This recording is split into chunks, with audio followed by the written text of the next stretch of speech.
Вы смотрите утренний выпуск новостей, в студии Валерия Наумова. Здравствуйте. Вначале коротко о главных темах. Тепло в домах. В Чурапчинском районе восстановили подачу теплоснабжения в жилые строения. На работах были задействованы 120 человек. Сегодня, 10 февраля, отмечается День дипломата. В честь этого в Якутске открыли книжную выставку «Якутия. Глазами зарубежных гостей». Сразу 2 якутских фильма презентуют на европейском кинорынке. «Не хороните меня без Ивана» и «Холодное золото» представят на престижном мероприятии. Родители школьников не первый год тревожатся из-за последствий дистанционного обучения. Жители республики оставляют жалобы и обращения о растянувшемся дистанционном обучении в госуслугах и соцсетях. Сколько часов в среднем учащиеся проводят за онлайн-обучением, действительно ли это вредно и как избежать последствий дистанционки, узнавала Марфирина Алексеева. Екатерина Кузьмина, мама пятиклассницы Эвелины, с начала пандемии всерьез озаботилась здоровьем дочери-школьницы. Актированные дни, а теперь еще и продолжительные периоды карантина с переходом в среднее звено дочь стала еще больше времени проводить за монитором. Чтобы снизить нагрузку на зрение и спину, Екатерина приобрела для ребенка ортопедический стул и антибликовые компьютерные очки. Но тревога за здоровье дочери остается, ведь дополнительные занятия тоже перешли в онлайн-формат. Я не согласна с таким обучением, потому что ребенок сидит практически постоянно за телефоном, за ноутбуком, за планшетом. То есть с 9 и до примерно? До вечера. Потому что потом у нас начинается еще дополнительные занятия, это танцы, и у нас тоже проводится это удаленно. Это вечером с 6:30 до 8:30. Я боюсь за ее зрение, потому что в прошлом году за длительного, продолжительного времени дистанционного обучения ребенок сидел постоянно практически. Специалисты подтверждают, урон подрастающему организму наносится и при этом комплексно. Так, ухудшение зрения у детей и подростков напрямую связано с проблемами позвоночника и нарушением осанки. А все это негативно сказывается на кровоснабжении мозга. Могу сказать, что важную роль играет не только вот то, что они сидят все время за компьютером, а еще что они мало находятся на улице, на свежем воздухе. Витаминов не хватает из-за малого подвижного образа жизни. У них не только позвоночник страдает, но и внутренние органы. Санитарные правила и нормы гласят, что учащимся 1 и 2 класса можно проводить за компьютером 1 час в день. В 3-4 классе 80-90 минут. С 5 по 11 классы от 1,5 до 2 часов с регулярными перерывами. Чтобы минимизировать вред организму, врачи советуют в перерывах между занятиями проводить комплекс простых, но эффективных упражнений, который поможет снять неизбежный спазм мышц и наладить кровообращение. Первое упражнение мы начинаем всегда с головы. Делаем наклон вперед, при этом пытаемся подбородком коснуться груди. Для этого вы должны почувствовать натяжение на шее. Делаем такие упражнения 10 раз. Второе упражнение – это поворот в сторону.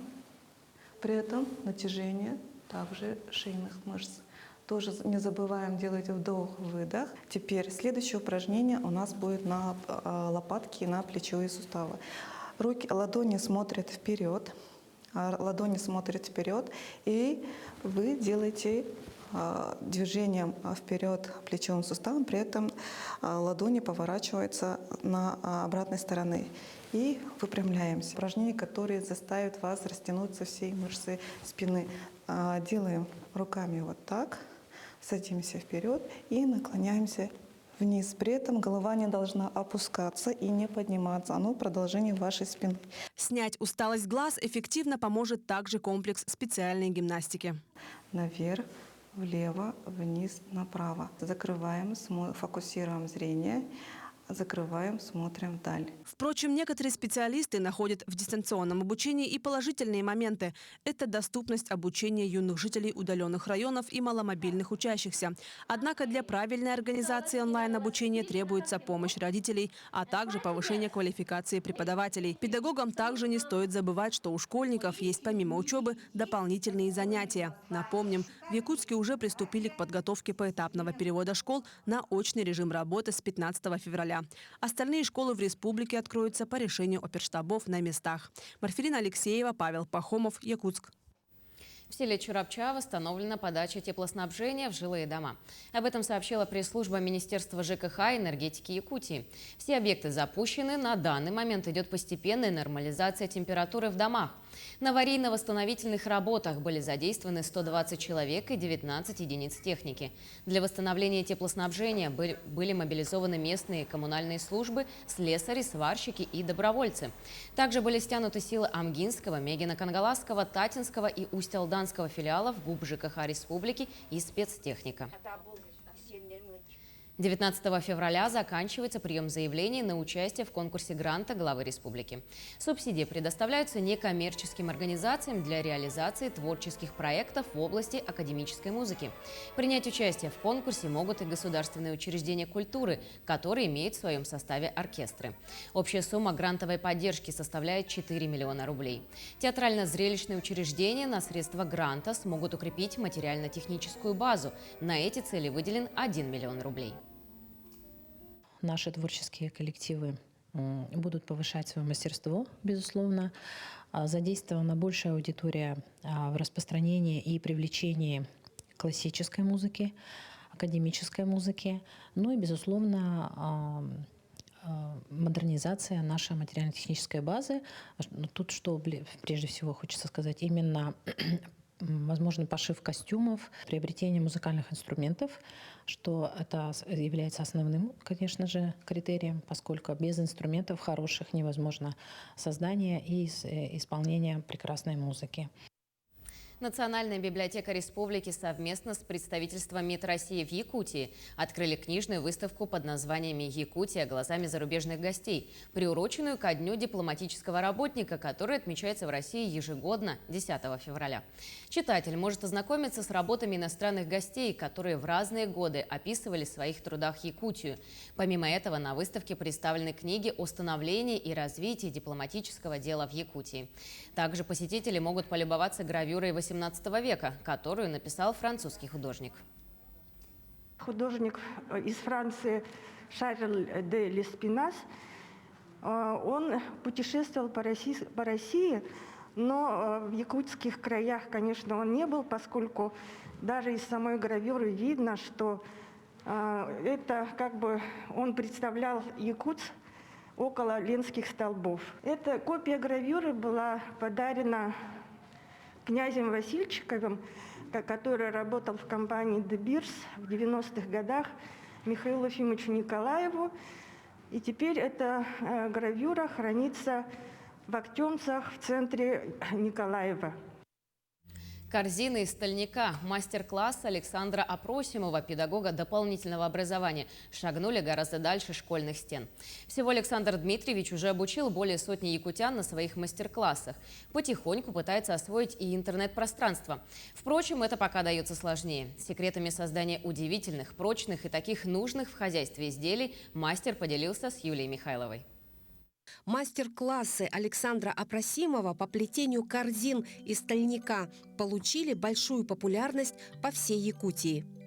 По интернету это очень сложно будет, а так для начинающих у меня всегда вот мастер-класс уже сколько, больше 10 лет, больше 10 районов я обучил инвалидов и безработных граждан.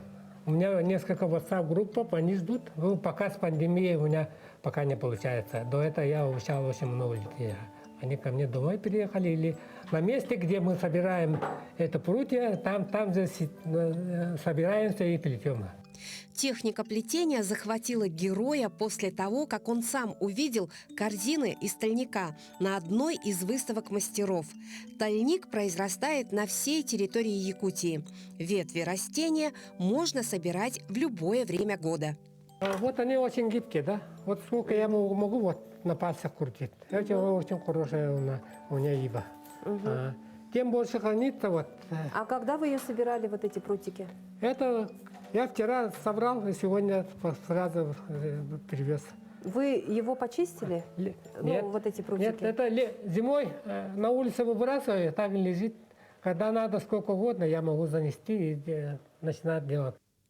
Сотни якутян освоили самую простую технику плетения. Теперь создают нужные в хозяйстве изделия – корзины, короба, мебель, кухонную утварь. Плетение из ивы захватывает. Со временем приходит сноровка. Готовое изделие дарит радость и желание творить. Оказывается, можно плести и из бумаги. То же плетение, что и Александр Дмитриевич мне показал. Веревочка, 2 прута получается. Бумажная, конечно, в лес не пойдешь, а это идет как декоративное. Можно что-нибудь такое сухое положить, какие-то там, какую-то мелочь, карандаши, пуговички, ниточки можно туда положить. Александр Дмитриевич – бессменный организатор детских спортивных игр на Ивенкийском празднике Бакалдын в Якутске. Без него не обходится ни одно мероприятие Ассоциации эвенков Якутии. Много сил Александр Дмитриевич отдал увековечению памяти своего отца, известного ивенкийского поэта, писателя, художника и фольклориста Дмитрия Нестеровича Апрасимова. Со своим братом организовали музей на родине отца в селе Кюбцы Усьмайского улуса. В отчим доме собраны его произведения, воспоминания о нем, семейные реликвии.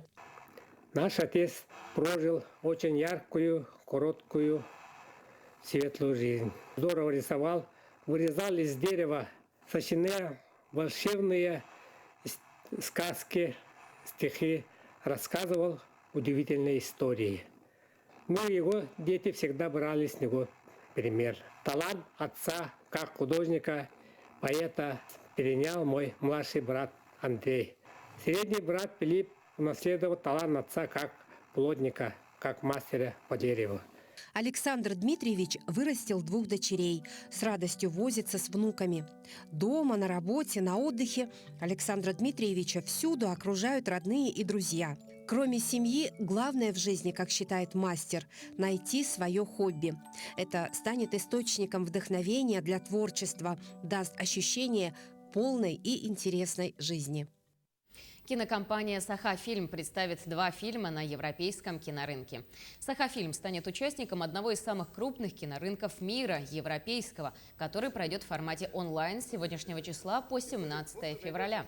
Компания представит сразу 2 картины «Не хороните меня без Ивана» Любови Борисовой и «Холодное золото» Петра Хики. Европейский кинорынок – это крупный кинорынок, который проходит параллельно со знаменитым Берлинским кинофестивалем. По масштабам многие сравнивают это мероприятие с кинорынком в Каннах. По информации организаторов, на нем ежегодно собирается около 10 тысяч представителей международной кино- и медиаиндустрии, в первую очередь продюсеры, покупатели и дистрибьюторы. На этом у нас все. Мы продолжим следить за развитием событий. Хорошего дня.